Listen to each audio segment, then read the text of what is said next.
नमस्ते हजुरहरूलाई हाम्रो चुलामा स्वागत छ। आज चाहिँ मैले सजिलो तरिकाले छिट्टो मिठो अन्डा रोलको रेसिपी लिएर आएको छु। हजुरहरूले सुरुदेखि अन्त्यसम्म हेरेर साथ दिनुहुन्छ भन्ने आशा गर्दछु।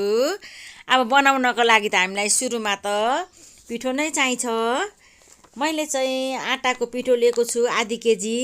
हजुरहरूले चाहिँ मैदा पनि लिन सक्नुहुन्छ। आफूलाई जे मनपर्छ त्यही लिनुहोला। मैले घिउ 1 चम्चा लगाएको छु। हजुरहरूले घिउको सट्टा तेल पनि लगाएर पिठो मुस्न सक्नुहुन्छ। अब मजाले एकछिन मुस्नुपर्छ। पिठो घिउमा लगाएपछि अब थोरै थोरै पानी राखेर हामीले रोटी बनाउने पिठो जस्तै गरेर नरम पिठो तयार गर्नुपर्छ मुसेर। ल हेर्नुहोस् त मैले मुसेर पनि तयारी भइसक्यो। अब हामीले कत्रो कत्रो साइजको बनाउने हो त्यही अनुसार हामीले चाहिँ डल्ला बनाउनु पर्छ। ल हेर्नुहोस् त मैले चाहिँ यत्रो बनाएको छु।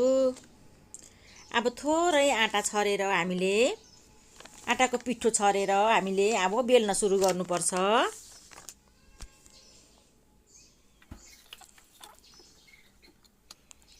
अन्डा रोल बनाउनको लागि चाहिँ हामीले मजाले बेल्नुपर्छ। अब अलि ठुलै साइजकै बेल्नुपर्छ रोटी भन्दा। ल हेर्नुहोस् त धेरै पातलो नि बनाउनु हुँदैन। अब मैले चाहिँ 3वटा बेलेर सकिसकेँ। अब अन्डा फुटाउँदै मैले घोल्दैछु। अन्डा चाहिँ म एउटा अन्डा रोलमा एउटा अन्डा राख्दा ठिक्क हुन्छ।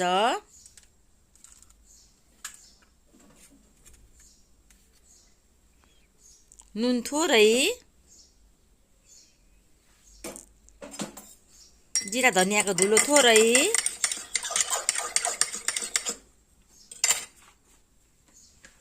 अब तावा बसाइसकेको छु।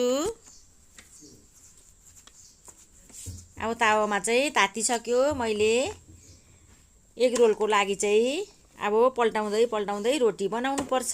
हामीले पकाउनु पर्छ भनौँ न मजाले।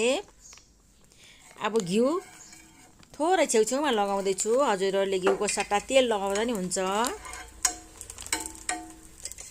तर घिउमा चाहिँ धेरै नै मिठो हुन्छ, टेस्टी हुन्छ।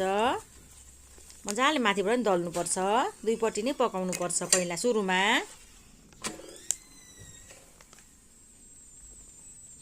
ल हेर्नुहोस् त दुईपट्टि नै अब पाकिसक्यो, तयारी भइसक्यो। रोटी चाहिँ पाकेर अब रोटी निकालिसकेँ मैले। अब फेरि थोरै तेल लगाउँदैछु। अब अघि घोलेको अन्डा लगाउँदैछु। रोटी जत्रै आकार बनाएर हजुरहरूले यसरी बनाउँदा चाहिँ धेरै सजिलो हुन्छ। अब त्यो माथिबाट रोटी राख्नुपर्छ। रोटी पोलेर रोटी माथि राख्दाखेरि चाहिँ अन्डा बग्ने डर हुन्छ। यसरी चाहिँ धेरै सजिलो हुन्छ बनाउनुको लागि। हजुरहरू पनि ट्राई गर्नु होला एकपल्ट। ल हेर्नुहोस् त कस्तो मजाको भएको छ। अब पल्टाउँदै हामीले फेरि मजाले पकाउनु पर्छ।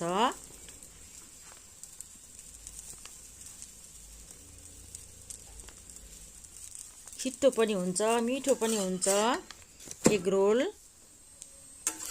दुईपट्टि नै पकाउनु पर्छ मजाले। ल हेर्नुहोस् त कस्तो मजाले अन्डा सबैतिर लागेको छ। अब म त्यसरी नै अर्को पनि बनाउँदैछु।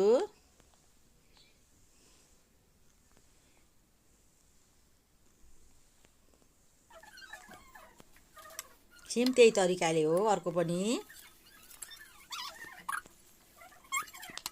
अब पल्टाउँदै हामीले पकाउनु पर्छ सुरुमा चाहिँ।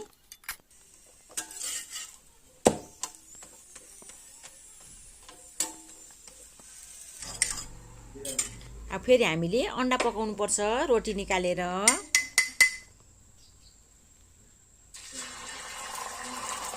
ल अन्डा चाहिँ हामीले रोटी जत्रै साइजको बनाउनु पर्छ। अनि सजिलो हुन्छ हामीलाई बनाउनको लागि। अब त्यो माथि हामीले अघि पकाएको रोटी राख्ने। ल हेर्नुहोस् त के सजिलो तरिका छ यसरी बनाउँदा। ल हेर्नुहोस् त सबैतिर लागेको छ मजाले, एकै नासे भएर।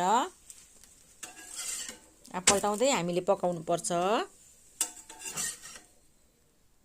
एकदम सजिलो तरिका हो यो चाहिँ एग रोल बनाउने। ल मैले तीनवटै पकाइसकेको छु। अब हजुरहरूलाई म रोल गरेर नि देखाउँछु। यो टमाटर केचप हो। अब केटाकेटीलाई त असाध्यै मनपर्छ टमाटर केचप। यसरी लगाउनुपर्छ। अनि यो चाहिँ मैले टमाटरको चटनी लगाएको हो। टमाटरको चटनी लाउँदा नि मिठो हुन्छ।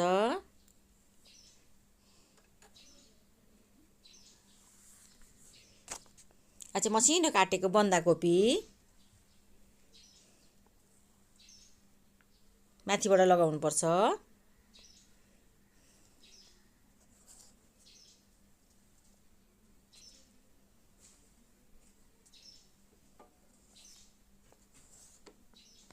त्यस पछाडि मैले भिडे खोर्सानी लगाएको।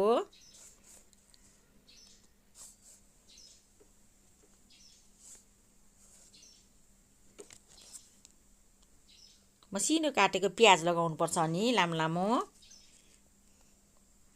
ठिक्क लगाउनुपर्छ। धेरै लगायो भने नि अप्ठ्यारो हुन्छ बटार्नको लागि। अब यो माथि खोर्सानी पनि पिरो लाउँदा हुन्छ। मैले चाहिँ टमाटरको अचारमै पिरो लगाएको छु, त्यस कारण लगाएको छुइनँ। हरियो खोर्सानी पनि लाउँदा हुन्छ, चाट मसला पनि लाउँदा हुन्छ। मैले चाहिँ नलगाइकन यत्तिकै बनाउँदैछु। ल हेर्नुहोस् त, यसरी मजाले बटार रोल गर्नुपर्छ।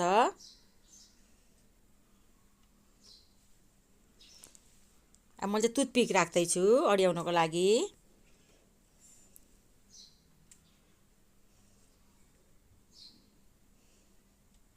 हामीले सबै नै अब यसरी नै बनाउनुपर्छ, सजिलो तरिकाले। ल हेर्नुहोस् त, बनिसक्यो। अब खानको लागि पनि रेडी भइसक्यो। अब हजुरहरूलाई यसरी खाँदा सजिलो हुन्छ भने मुनिबाट नाकपिन लगाएर खाँदा पनि हुन्छ। ल हेर्नुहोस् त, यसरी समातेर खाँदा असाध्यै सजिलो हुन्छ। ल मैले चाहिँ अब तीनवटै मजाले बनाइसकेको छु। अब हजुरहरूले पनि यसरी नै घरमा बनाएर सजिलैसँग बच्चाहरूसँग खान सक्नुहुन्छ। हजुरहरूलाई भिडियो कस्तो लाग्छ? भिडियो मन परेमा लाइक, कमेन्ट, सब्सक्राइब गरिदिनु होला। साथी फ्यामिलीहरूसँग सेयर गर्नु नभुल्नुहोला। धन्यवाद।